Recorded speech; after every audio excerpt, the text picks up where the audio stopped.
तुम्हारे दुश्मन से तुम्हारे चरित्र का पता चलता है। ये क्या है? ऐसा तो हम अक्सर अपने दोस्तों के बारे में कहते हैं। बेशक, तुम्हारे दोस्तों से तुम्हारी शख्सियत का पता चलता है, और तुम्हारे दुश्मन कौन है इससे तुम्हारी ताकत का पता चलता है। कुछ दिन पहले इसी ने रामास्वामी का कत्ल किया था, जो इंसाफ के लिए लड़ने वाले समाज सेवक थे। उन्हें भला मामूली चेन के लिए कोई क्यों मारता?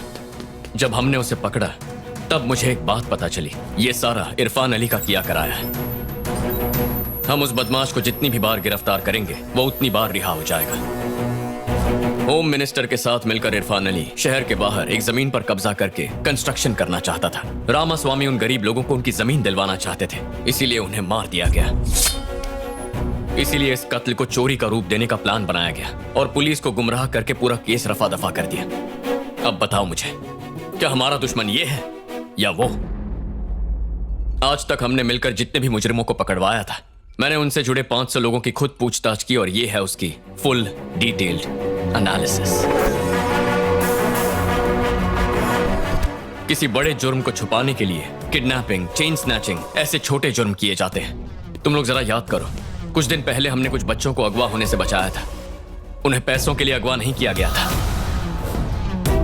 तुम लोगों ने यह खबर सुनी होगी, इंक्यूबेटर शॉर्ट सर्किट से एक अस्पताल में 18 मासूम बच्चों की मौत हो गई थी, पर उनकी मौत की असली वजह वो नहीं थी। पैदा होते ही बच्चों की तबीयत नासार हो जाती थी, इसलिए मैंने उनकी जांच करके उन्हें पोलियो ड्रॉप्स दिए। उस दिन भी उन बच्चों को मैंने वही दवाई दी थी, लेकिन कुछ वक्त बाद देखा तो उन बच्चों की मौत हो चुकी थी। ये देखकर मैं डर गई और मैंने ये बात मैनेजमेंट को बताई। ये सुनकर उन्होंने कहा कि किसी को कुछ मत बताना, और अगर किसी को कुछ बताया तो अपनी जान से हाथ धो बैठोगी। उन बच्चों को नर्स ने जो ड्रॉप्स दिए थे वो पोलियो के थे ही नहीं, उस दवाई की जांच ही नहीं हुई थी, और उस गलती से बलि चढ़ गए 18 मासूम बच्चे। अगर इस बात की भनक लोगों को लग जाती तो देश की सभी फार्मा कंपनियों का पर्दाफाश हो जाता। इसीलिए शॉर्ट सर्किट का गंदा खेल खेला गया। इस कांड के पीछे का सच डॉक्टर रमाकांत जानना चाहते थे, इसीलिए उनकी बच्ची को भी अगवा कर लिया गया। पर सिर्फ उनकी बच्ची को अगवा करते तो पुलिस को शक होता, इसीलिए उन्होंने 3 और लड़कियों को अगवा किया। इस सब के पीछे का मास्टरमाइंड है धीरज चंद्रा। न जाने ऐसे कितने छोटे जुर्मों की चादर में घिनौने अपराध लिपटे हुए हैं। तुम्हारे मुताबिक हर जुर्म के पीछे एक शातिर गिरोह का हाथ है, ये कैसे साबित करोगे? आसानी से। ये शातिर गुनहगार छोटे छोटे गुनाह करके अपने बड़े गुनाह को छुपाने की कोशिश कर रहे हैं। मैंने जुर्म और अपराध पे ध्यान देना आज से शुरू नहीं किया है।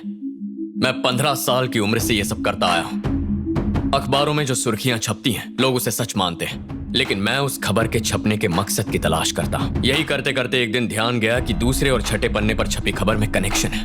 दूसरे पन्ने पर ट्रक्स की हड़ताल है तो छठे पन्ने पर ट्रक से बढ़ते हादसों की खबर है। एक पन्ने पर पार्टी को बड़ा फंड मिलता है तो दूसरे पन्ने पर उनका कोई करीबी बाइज्जत बरी होता है। एक पर छापते हैं कि सोना आसमान छू रहा है तो दूसरे पर छापते हैं कि रुपया नीचे गिरता जा रहा है।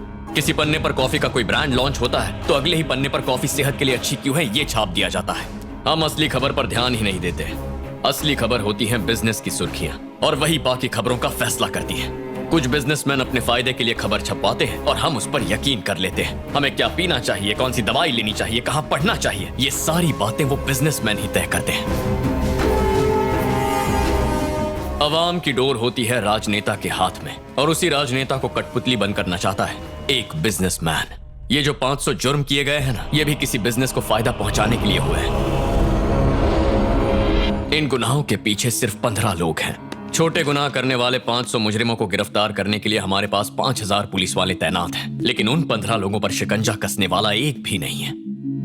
अब मेरी जिंदगी का एक ही मकसद है, मैं इन 15 मुजरिमों में से सबसे बड़े मुजरिम को कानून के हवाले करूंगा। वो बड़ी मछली हाथ आ गई तो छोटी मछलियां अपने आप फंस जाएंगी। मुझे उस बड़ी मछली की तलाश है जिससे मैं अपना दुश्मन बनाऊंगा।